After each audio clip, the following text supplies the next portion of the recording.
En los primeros dos versículos que teníamos, Génesis 16, 16 y Génesis 21, 5, ¿sí? Fijémonos primeros en esos.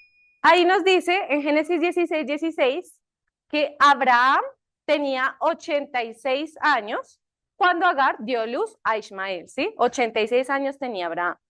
Y en Génesis 21, 5 nos dice que Abraham tenía 100 años cuando nació Isaac, o sea, su segundo hijo, ¿cierto? Es decir, que entre Isaac e Ismael hay 14 años, o sea, se llevan 14 años. ¿Listo? Ese es el primer dato.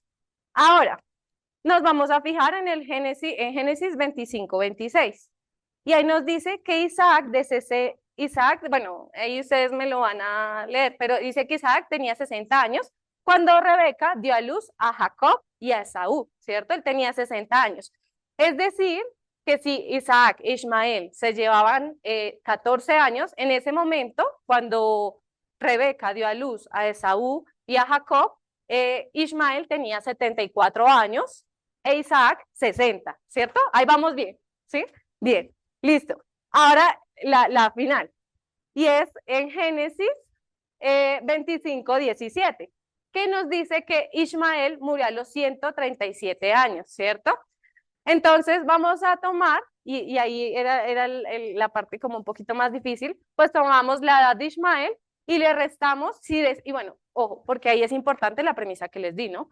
Que en la misma época que murió Ismael fue que salió Jacob.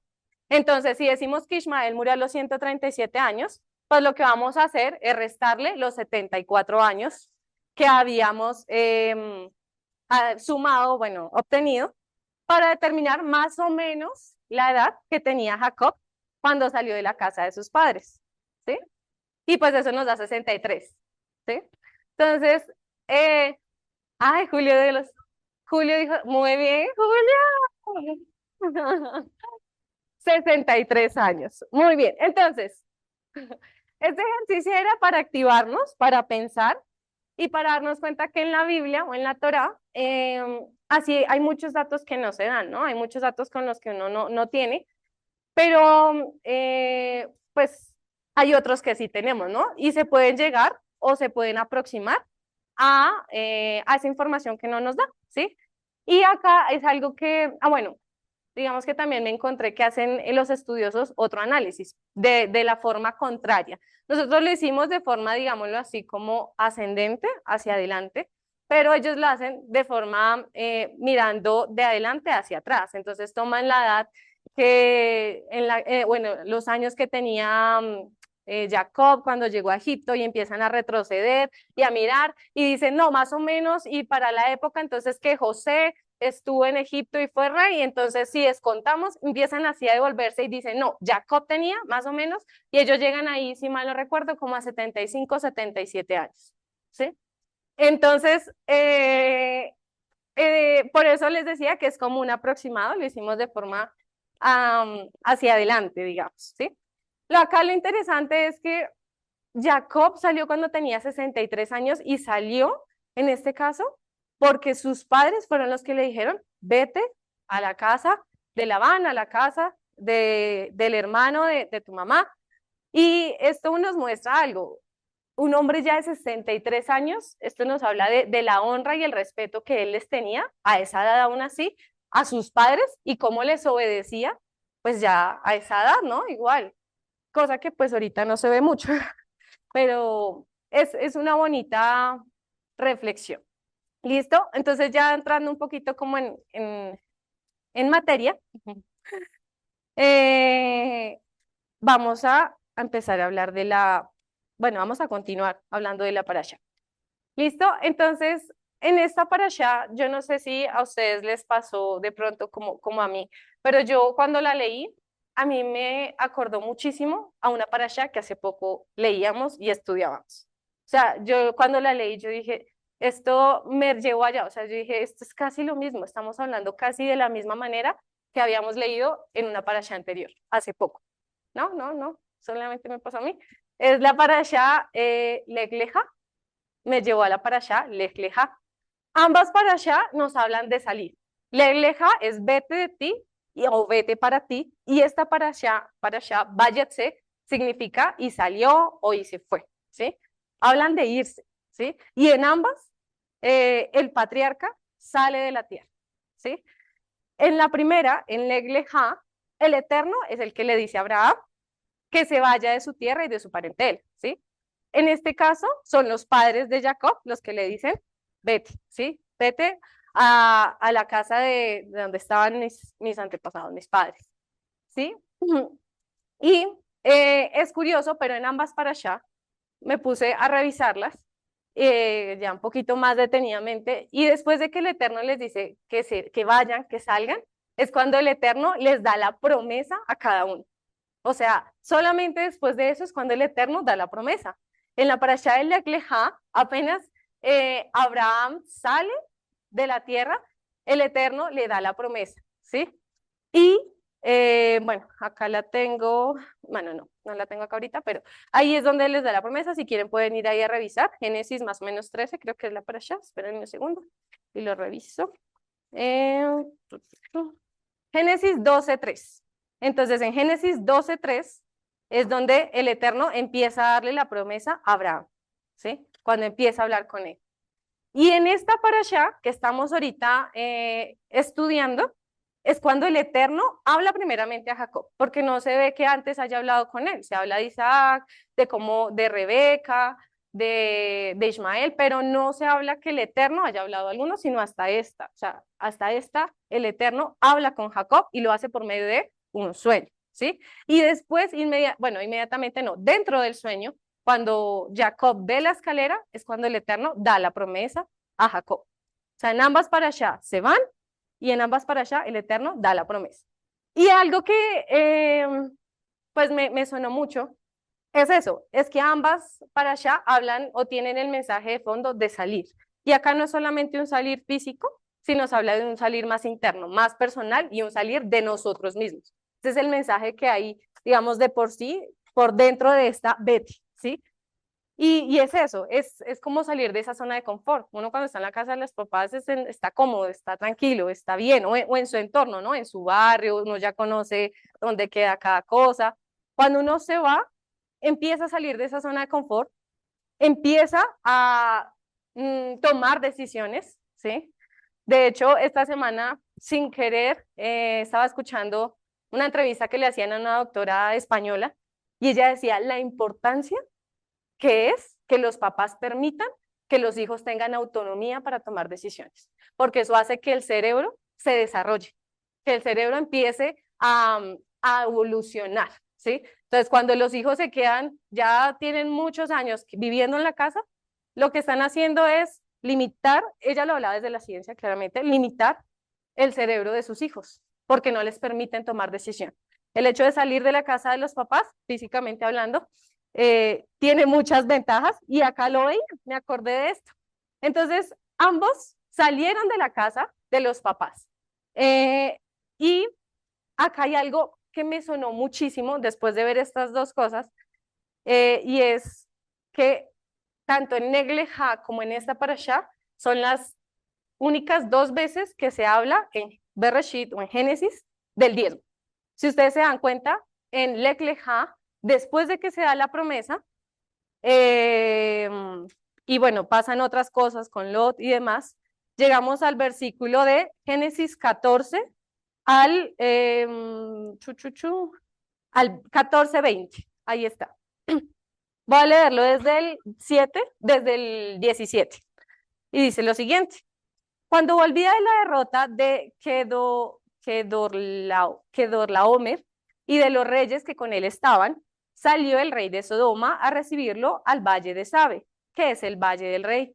Entonces Malquisedec, rey de Salem y sacerdote del Dios Altísimo, sacó pan y vino y le bendijo diciendo: bendito sea Abraham del Dios Altísimo, creador de los cielos y de la tierra, y bendito sea el Dios Altísimo que entregó tus enemigos en tu mano y le dio a Abraham los diezmos de todo.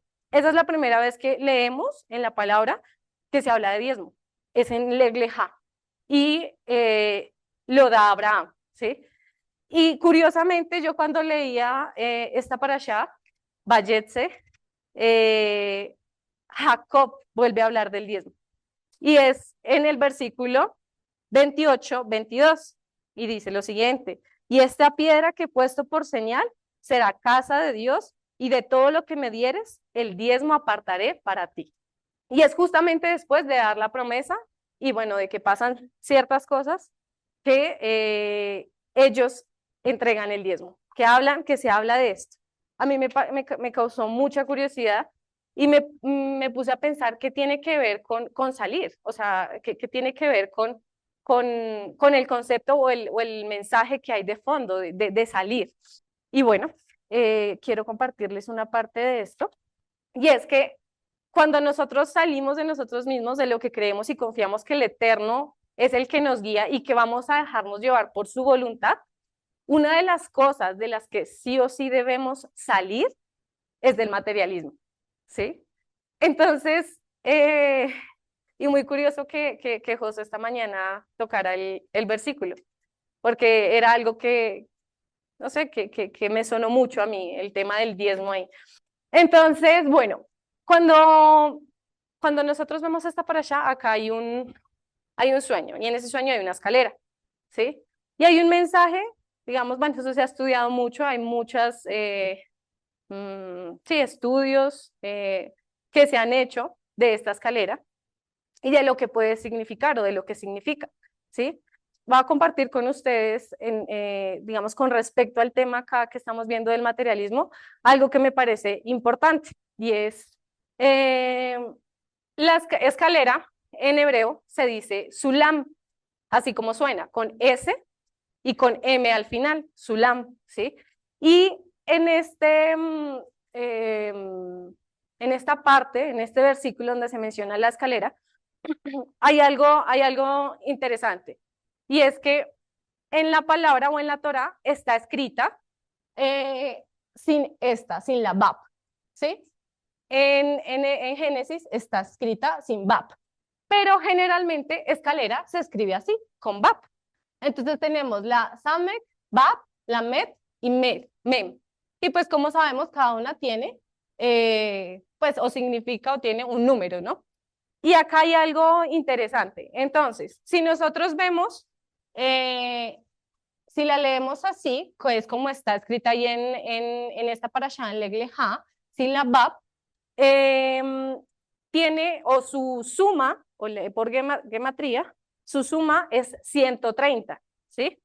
Que es igual a Sinaí. Sinaí, en hebreo, si lo sumamos, nos da 130. Por eso es que a veces escuchamos que dicen que la escalera significaba o de alguna manera era algo profético que iba a ser entregada la Torá en Sinaí. ¿Sí? Otros dicen que ahí era donde estaba Jacob, ¿sí? Pero digamos que por temas de estudio que se han hecho del lugar y bueno, y demás, no concuerda que ese sea el lugar donde estaba Jacob recibiendo el sueño, no. Pero sí podríamos decir que proféticamente podría significar que en el monte Sinaí va a ser entregada la Torá, ¿sí? Cuando la vemos con el valor de 130, pero cuando la vemos, gracias, con la BAP nos da 136 porque le vamos a sumar 6, ¿sí? Y ahí en 136 tenemos tres palabras que tienen el mismo valor numérico de 136, ¿sí? Y es som, o tzom, col y mamón. Entonces, som con T, S, O, M es ayuno, col es voz, así con K, y mamón, como suena, es dinero. Esas tres palabras en hebreo tienen el mismo valor de 136, ¿sí? Ayuno, voz y dinero.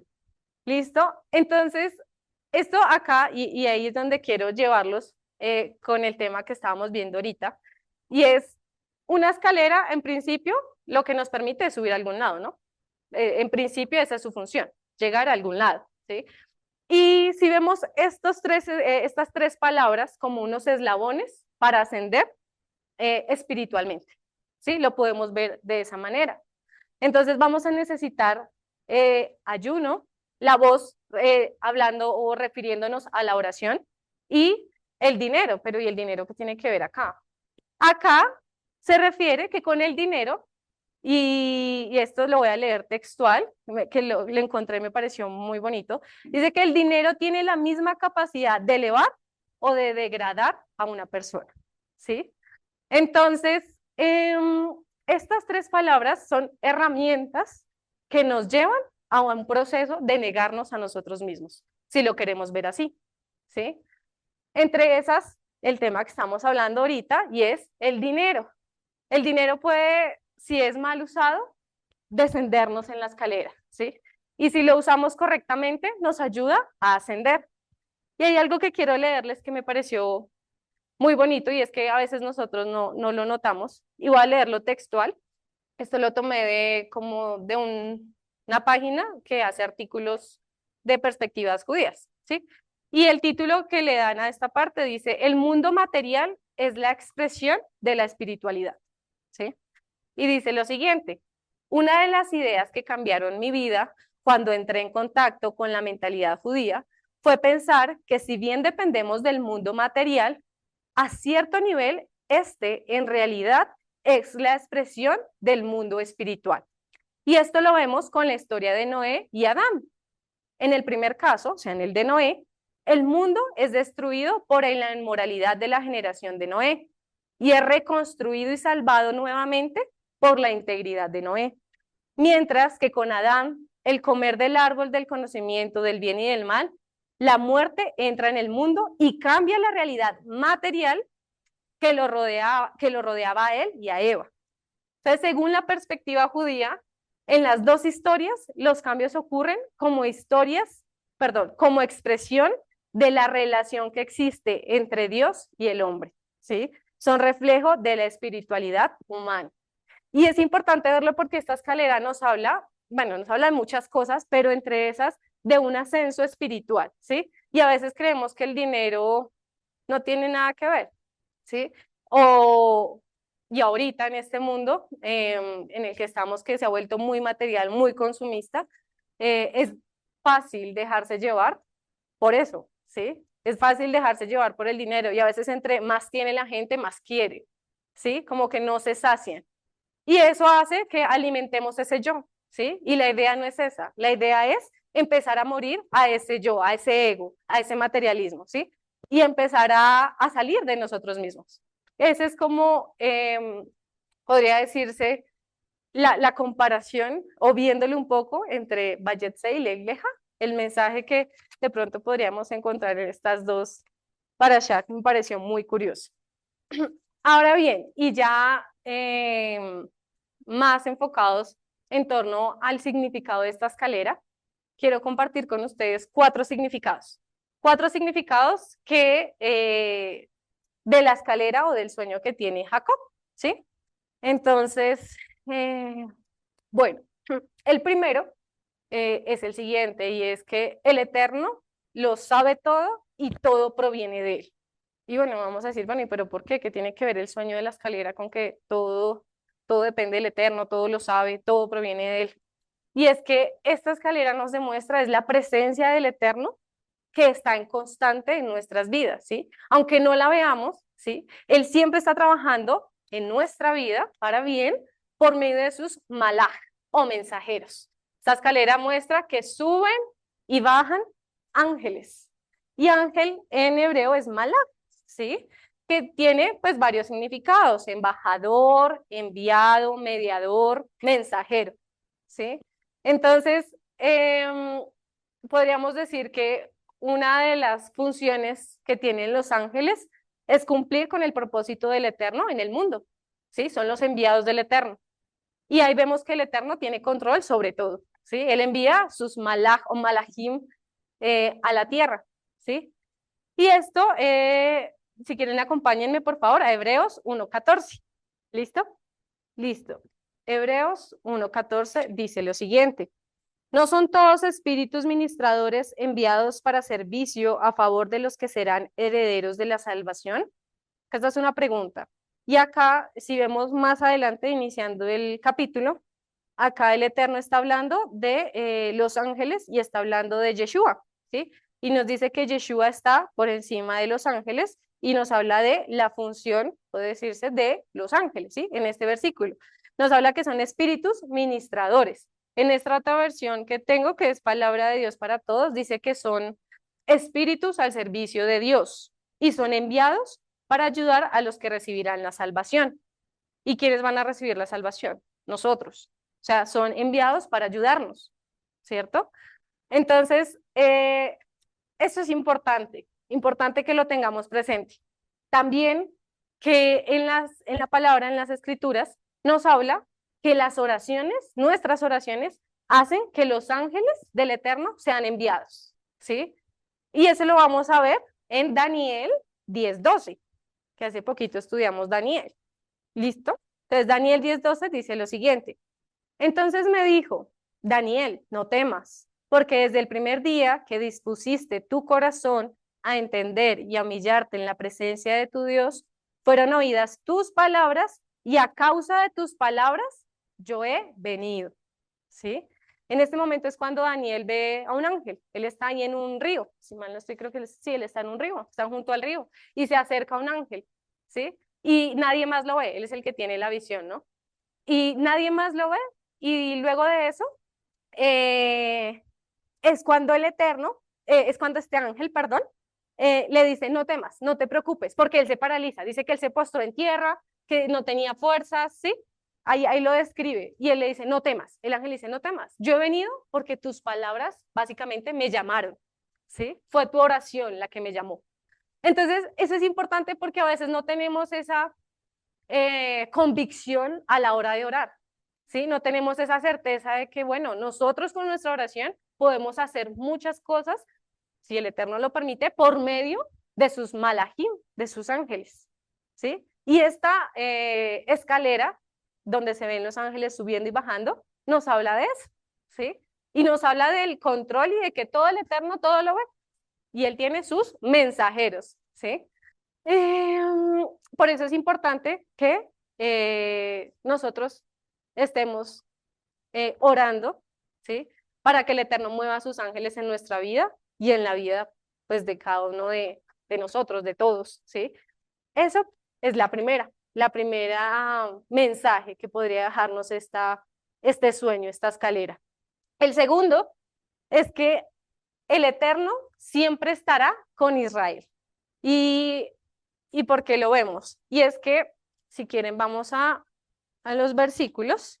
Desde entonces, Génesis 28, 13 al 14. Dice lo siguiente. Y aquí el Eterno estaba en lo alto de ella, o sea, en lo alto de la escalera, el cual dijo, yo soy el Eterno, el Dios de Abraham, tu padre, y el Dios de Isaac. La tierra en que estás acostado te la daré a ti y a tu descendencia. Acá dice, será tu descendencia como el polvo de la tierra y te extenderás al occidente, al oriente, al norte y al sur. Y todas las familias de la tierra serán benditas en ti y en tu simiente. Y es que si se dan cuenta, después de que Jacob ve la escalera, ve los ángeles, después de eso ve al Eterno que le habla, ¿sí? Y lo que le habla al Eterno es la promesa. Y en la promesa nos está hablando de Israel, de la descendencia. Jacob es la descendencia, nos habla del polvo. Y pues sabemos que se está refiriendo al pueblo de Israel, ¿sí?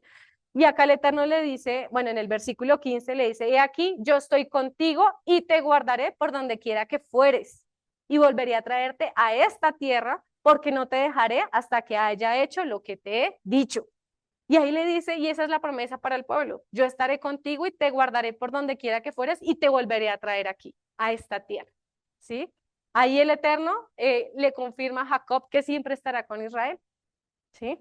Y hay algo interesante, y es que si nosotros nos ponemos a ver la promesa que se le dio a Abraham y después que se le dio a Isaac y la que se le acaba de dar a Jacob, hay algo que en la de Jacob se dice, pero que en las otras no está.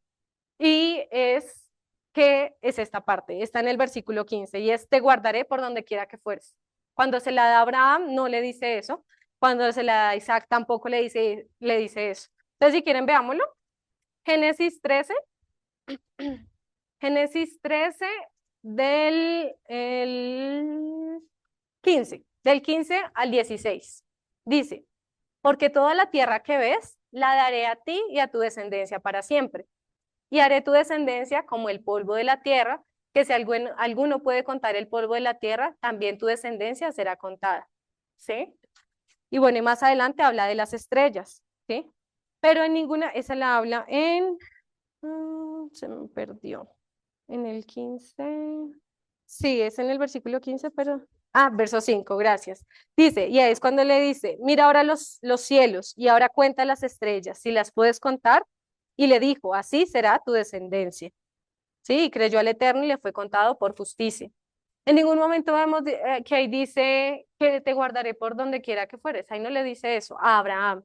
Si vemos a Isaac en el capítulo 26 de Génesis, versículo 3 y 4 dice, habita como forastero en esta tierra y estaré contigo y te bendeciré, porque a ti y a tu descendencia daré todas estas tierras y confirmaré el juramento que hice a Abraham tu padre.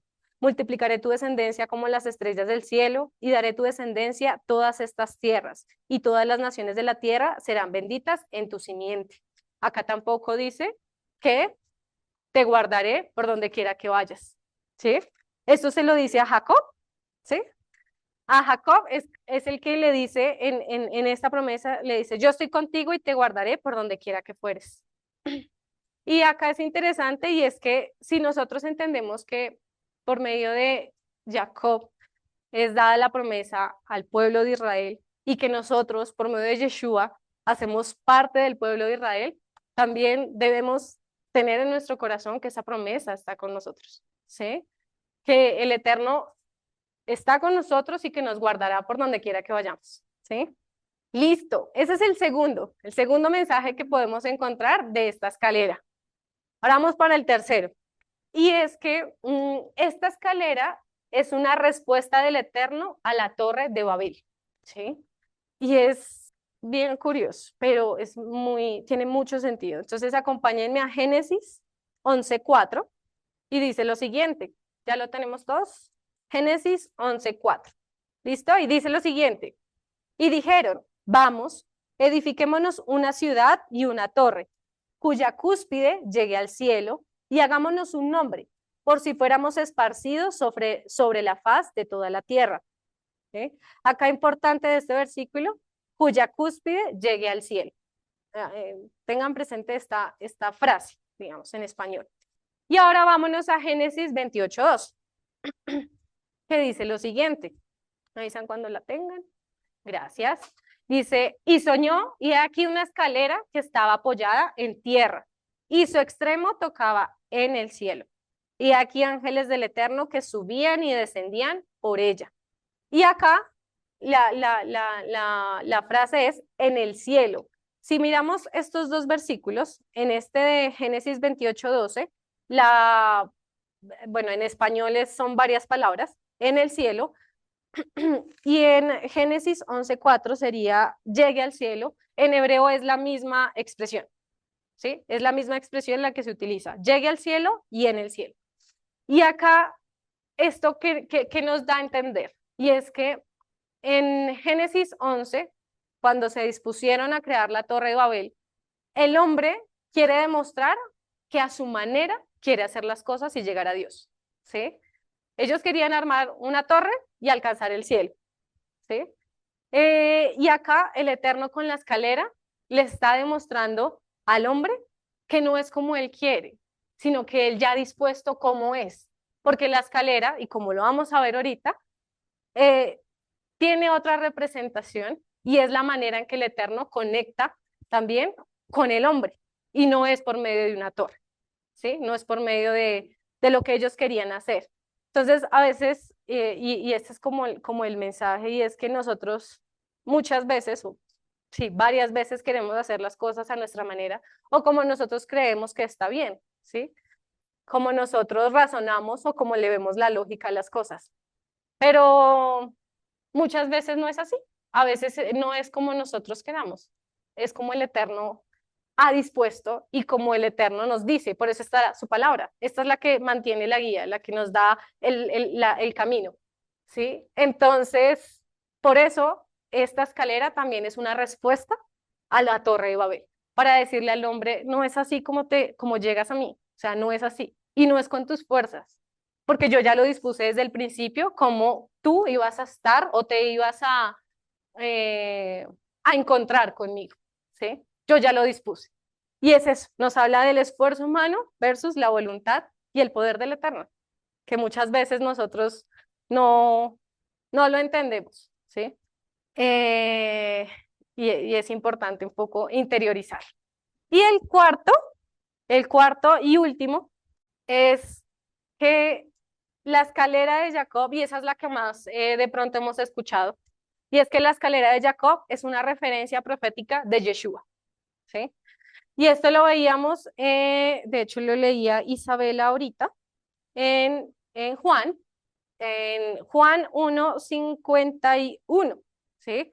Acá es donde como que se confirma que hace referencia a esta escalera también, que dice lo siguiente, y dice, y le dijo, de cierto os digo, de aquí adelante veréis al cielo abierto y a los ángeles del Eterno que suben y descienden sobre el Hijo del Hombre, ¿sí? En este caso él dice que los ángeles suben y bajan sobre Yeshua, ¿sí?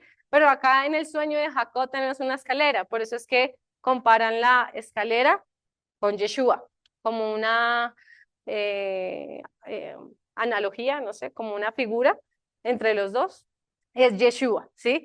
Y eh, quiero que por favor me acompañen a Primera de Timoteo 2:5. Primera de Timoteo 2:5, que dice lo siguiente, ¿me avisan si ya la tienen? Amén, gracias. Y dice, porque hay un solo Dios y un solo mediador entre Dios y los hombres, Yeshua hecho hombre o hombre, ¿sí? Y esa es la escalera, es una mediadora. La escalera nos permite llegar o ascender al Eterno y es solo por medio de Yeshua, ¿sí? Él es el único mediador, no es un ator, que era lo que veíamos ahorita. No es como el Eterno quiere, porque desde el principio ya estaba Yeshua, ¿sí? Entonces, eso es importante. Y también Yeshua lo dice, también en Juan 14:6, dice, yo soy el camino, la verdad y la vida, ¿sí? Y nadie llega al Padre sino por mí. Eso dice Yeshua, ¿sí? Ahora bien, eh, luego de que Jacob tiene este sueño de la escalera y el Eterno le habla en el sueño, ¿sí? Él se despierta, ¿sí? ¿Y qué pasa ahí? Entonces, si quieren, acompáñenme, por favor. Y vamos al versículo 28:18. Génesis 28:18. Y dice lo siguiente. Y se levantó Jacob de mañana y tomó la piedra que había puesto de cabecera y la alzó por señal y derramó aceite encima de ella. Y llamó el nombre de aquel lugar Betel, aunque Luz era el nombre de la ciudad primero.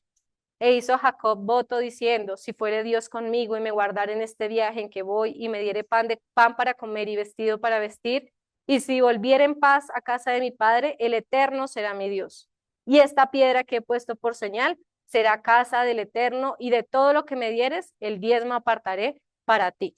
Acá hay algo muy importante, y es también que tenemos otra referencia de Yeshua, y es en esta piedra. Y es que en este mismo capítulo, de hecho en el versículo 11, o sea, 28:11, acá nos dice que cuando Jacob llegó a este lugar, ¿sí? Dice que él durmió, pero él dice que tomó piedras. En la versión Reina Valera, que es esta la que tengo, dice piedras, está en plural. De pronto no sé qué versión si también está en plural. Piedras, plural, plural. Tomó una de las piedras o tomó la piedra, listo. En varias versiones está, tomó de las piedras de aquel paraje, o sea, como si hubiera tomado varias piedras, ¿sí? Pero realmente, y después si nosotros vemos, cuando él se despierta, él habla de una sola piedra, porque él dice en el versículo 18 que leímos ahorita, dice que él se levantó de mañana y tomó la piedra que había puesto por cabecera. Pero pues digamos que si leemos esta versión uno dice, bueno, pero yo entendí que habían sido varias piedras las que había tomado al inicio y al final termina con solo una.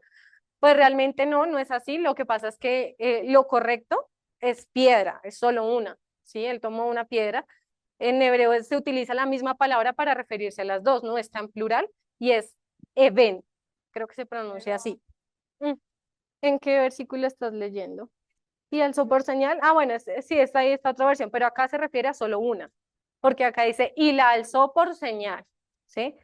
En realidad, o sea, el punto aquí es que él se está hablando solamente de una piedra, porque en el hebreo, que es donde, como nuestra base, se usa es la palabra piedra. En hebreo es even, no piedra en plural, que tiene otra forma de pronunciarse, ¿sí?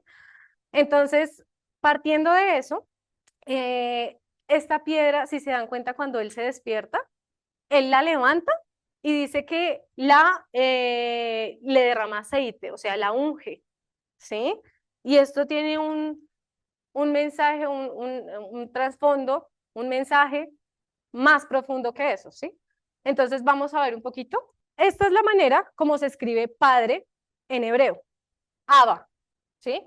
Tiene la letra Aleph y la letra Beit, ¿sí?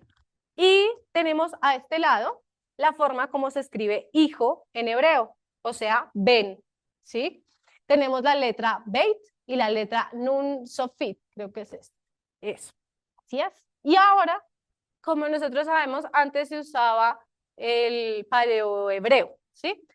Y que este alefato tenía una representación pictográfica, ¿sí?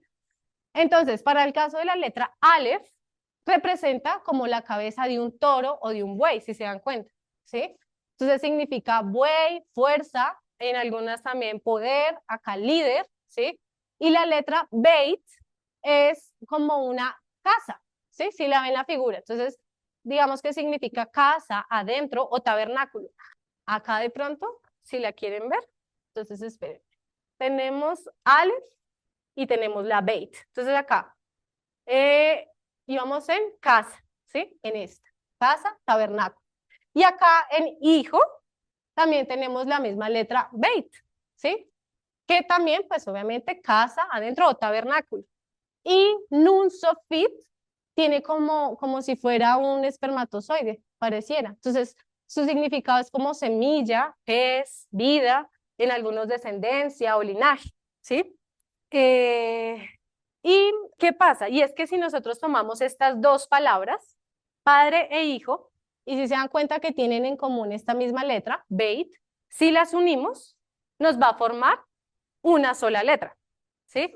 Una sola, gracias, una sola palabra, que es la siguiente, esta. Y esta palabra en español es roca, en hebreo es even, ¿sí? Si unimos padre e hijo porque tienen la misma, que era la Beit, si se dan cuenta que está la Aleph, Beit y la Nun Sofit, ¿sí? Y tenemos las mismas letras con su significado pictográfico. ¿Y acá qué podemos encontrar? Y es que podemos decir que hay un mensaje en esto y es que el hijo crea o hace un tabernáculo, no, perdón, el hijo como tabernáculo del padre, ¿sí? O se puede ver como el padre haciendo tabernáculo para el hijo, ¿sí? Cuando se unen y forman una roca, ¿sí? Es muy interesante verlo desde el hebreo, porque cuando Jacob unge esta piedra, básicamente es como si Jacob hubiera entendido que Yeshua iba a ser el ungido, ¿sí? Iba a ser esa roca, ¿sí? Ese que une al Padre y al Hijo, ¿sí? Entonces, de hecho, en el hebreo, Mashiach, en hebreo, significa ungido, ¿sí? Y quiero que me acompañen al Salmo 118, por favor, 20, 22. 118, 20 al 22. Y acá dice lo siguiente, esta es puerta del Eterno, por ella entrarán los justos. Te alabaré porque me has oído y me fuiste por salvación. La piedra que desecharon los edificadores ha venido a ser cabeza del ángulo. ¿Sí? Acá habla de la piedra, ¿sí? La piedra que desecharon los edificadores. Y en Hechos 14:11 nos dice quién es la piedra. Hechos 4:11, perdón, creo que lo dije mal. Lo dije mal. Hechos 4:11. Salmo 118 del 20 al 22. Y Hechos 4:11. ¿Listo? Entonces, Hechos 4:11, gracias, dice lo siguiente, Yeshua es la piedra reprobada por vosotros los edificadores, la cual ha venido a ser cabeza del ángulo. Ahí es como si estuviera respondiendo el salmo que leíamos ahorita. Y, y bueno, básicamente esta parashá, ahí concluyendo un poco, y es que Yeshua siempre estuvo desde el principio, ¿sí? Aunque se diga o se comente que solamente Él está en el nuevo pacto, o en el pacto renovado y demás, Él estuvo desde la creación, desde el inicio, y en esta parashá, el Eterno nos habla de una manera muy profunda, muy profética, con mensajes ocultos, podría decirse, pero que su palabra lo confirma, ¿sí? Su palabra lo va confirmando en los demás libros que tiene. Y es que el único mediador entre el hijo el hombre y el padre es Yeshua, ¿sí? Y, y cómo es de importante y cuántas veces Yeshua lo decía, y es el morir a nosotros mismos, ¿sí?